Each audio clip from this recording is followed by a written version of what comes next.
I've definitely seen a big improvement between when I first started talking about this in 2005, 2006 to now.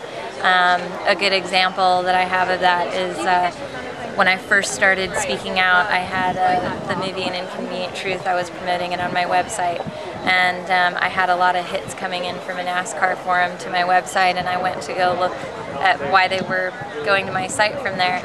And basically one of the posters on that forum was very annoyed that I was promoting An Inconvenient Truth and said I was brainwashed by Al Gore and called me all kinds of names.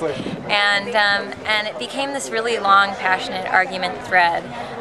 People were chiming in that agreed with him, and people were also chiming in to say, you know, have you even seen the movie? And if you haven't seen the movie, how can you be so angry about her promoting it when you haven't even seen it? You know, how can you judge a movie without seeing it? And they started to actually argue about the science, and you know, the thread became many, many pages, and eventually there were actually, you know, posts showing the parts per million of CO2 in our atmosphere. And that was a huge, you know, light bulb moment for me, where I kind of sat back and I said, this is why I'm here, this is why I'm doing this, because I have a voice to sort of communicate with the race fans and bring the race fans and the environmentalists together and get them talking and have a dialogue.